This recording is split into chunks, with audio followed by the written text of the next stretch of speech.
When I look back at the years we spent in classrooms, it's amazing how much time was spent on what to learn and how little time was spent on how to learn.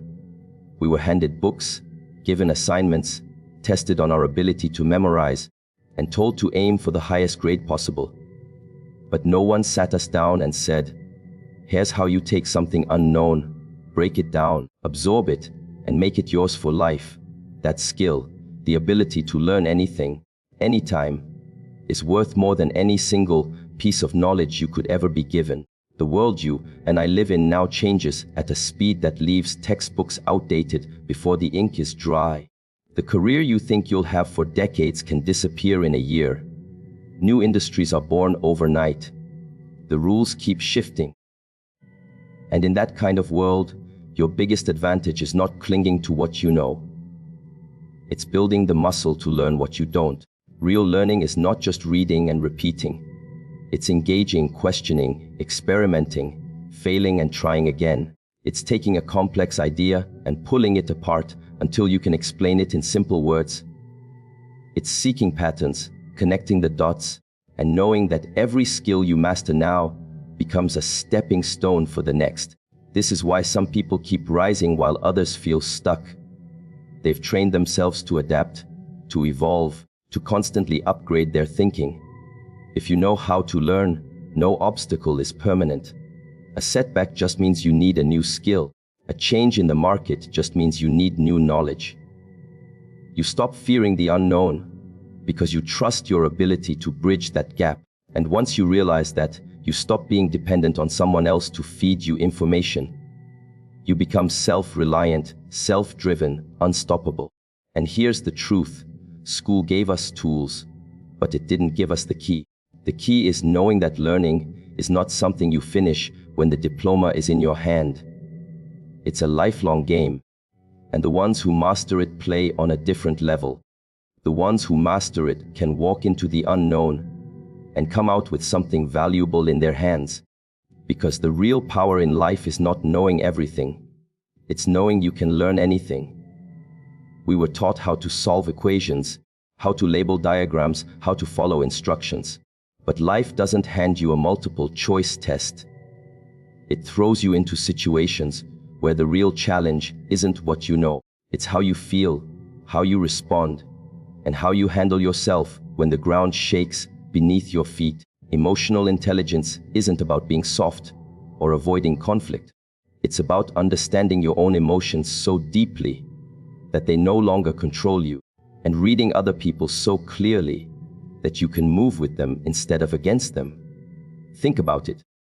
How many opportunities have been lost because someone couldn't control their temper? How many relationships broke because people couldn't communicate what they truly felt? How many leaders failed, not because they lacked skill, but because they couldn't manage the pressure or the people around them? The truth is, your emotions are like a powerful engine. They can drive you forward at incredible speed, or they can run you straight into a wall. The difference is whether you're in the driver's seat or not. Self-management means you don't react purely on impulse. You notice the anger before it explodes, the fear before it freezes you, the doubt before it talks you out of trying. You become aware of what's happening inside you and choose your response instead of being dragged by it. That's where real strength comes from. Being calm in chaos, clear in conflict, steady in uncertainty. And it's not just about you. Emotional intelligence extends outward. When you can sense what others are feeling without them saying a word, you have an edge most people miss. You can lead better, negotiate better, connect deeper. You can take a room full of tension and turn it into trust. You can make people feel seen, understood, and valued.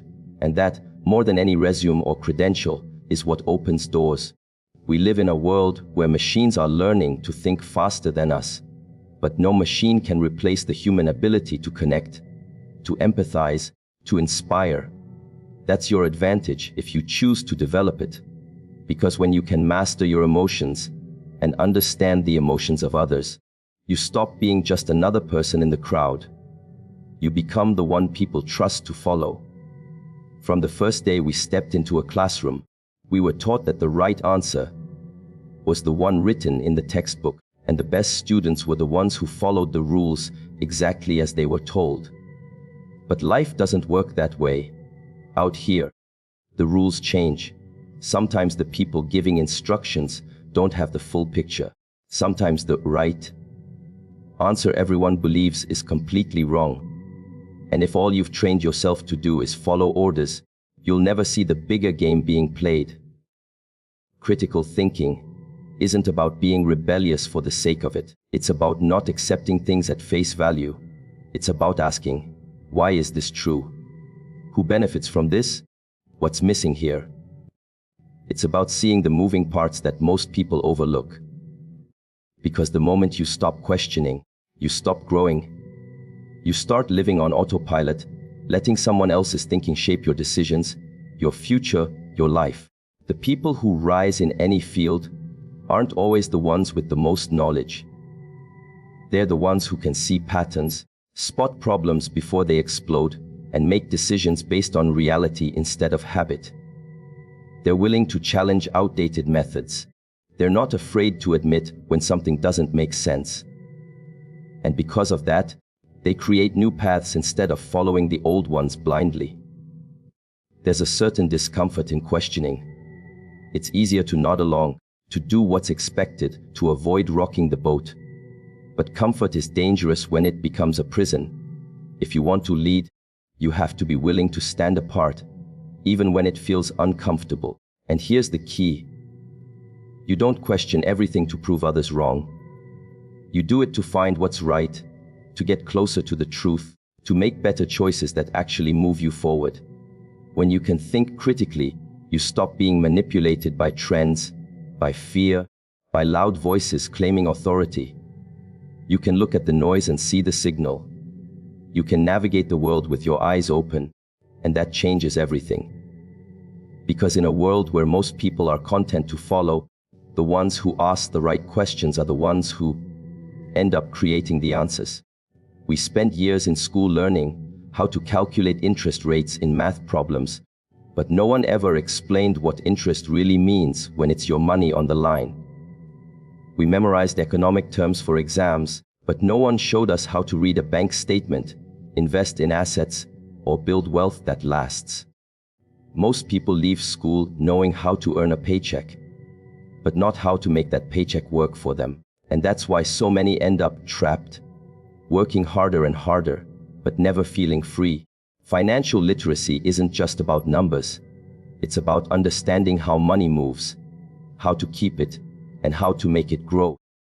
It's about knowing that every dollar you earn is a tool, and if you use it right, it can create more opportunities for you. Too many people see money as something they spend when they have it, and worry about when they don't. But the truth is, money has rules. And if you learn those rules, you stop playing the game like an amateur.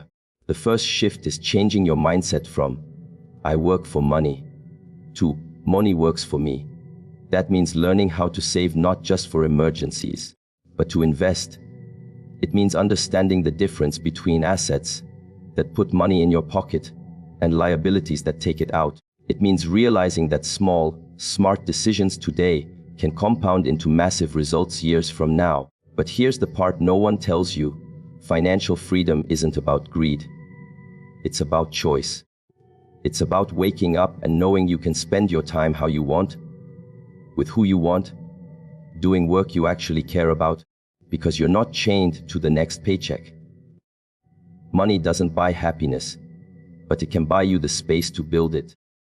The world is full of talented, hardworking people who will never reach their potential because they never learned how to manage money. And the ones who do, they're not always the smartest or the most gifted. They're the ones who took the time to understand the game and play it well. Because when you master money, you don't just survive, you create the freedom to live life on your own terms. In school, we were graded on what we could write on paper, not on how well we could make someone understand us. We were told to give presentations, but they were often about reading slides, not truly connecting with an audience. Yet in the real world, Your ability to communicate is the bridge between your ideas and the impact they can make.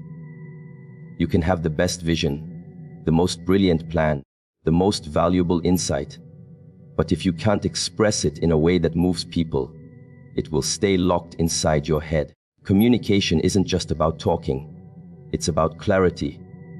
Taking something complex and making it simple enough for anyone to understand. It's about energy. Delivering your words in a way that makes people feel something. It's about influence. Knowing how to inspire action, not through force, but through understanding and connection. And it's about listening. Truly hearing the other person, so your words are shaped by empathy, not just by what you want to say. Every opportunity in life comes through people, and people respond to those who make them feel understood. A good communicator can turn a no into all eyes, a stranger into a partner, a room of doubt into a room of belief. The ability to speak your truth with confidence can open doors that hard work alone will never unlock. But here's the thing. This isn't about having a perfect voice or the best vocabulary. It's about being authentic, about aligning your words with your intention, about speaking from a place that people can feel is real. When you do that, trust grows, and trust is the currency of every relationship, every negotiation, every opportunity. Some of the most successful people in history didn't start with the most resources. They started with the ability to share their vision so clearly that others wanted to be a part of it. They knew that if you can plant a picture in someone's mind and make them believe it, you can change not only their thinking, but the course of your life. Because in the end, your voice isn't just how you speak, it's how you shape the world around you. School prepared us for tests with fixed answers, but life doesn't work that way. Out here, nothing stays the same for long. The plans you made can fall apart overnight. The skills that made you valuable today might be irrelevant tomorrow. And when that happens, it's not the smartest person who thrives. It's the one who can adapt. Resilience and adaptability aren't about avoiding challenges. They're about meeting them head on and finding a way forward when the path you expected is gone. Resilience starts with mindset. It's the belief that no matter what hits you, you can recover. You may get knocked down, but you refuse to stay there. You see setbacks not as permanent failures, but as temporary detours. You learn to treat every obstacle as a lesson in disguise, even if it doesn't feel like it in the moment. That shift in thinking turns the things that break most people into the very experiences that make you stronger. Adaptability is the next piece. It's not just bouncing back. It's changing shape when you need to. It's the willingness to unlearn old habits, to pick up new skills, to adjust your approach without losing your direction. Too many people cling to what used to work, even when it's obvious it no longer does. They waste time fighting reality instead of adjusting to it. But the people who stay ahead are the ones who can pivot fast, who see change not as a threat, but as an opportunity in disguise. This combination, resilience to endure the storm and adaptability to navigate through it, is what allows you to keep moving when others freeze. It's what lets you face uncertainty without fear, because you know you have the capacity to handle whatever comes next. And the more you build these muscles, the more you realize that change is not your enemy. It's the reason you grow. Because in the end, it's not the world's stability that determines your success. It's your ability to stay steady when the world is shaking, and to keep walking when the road you were on disappears.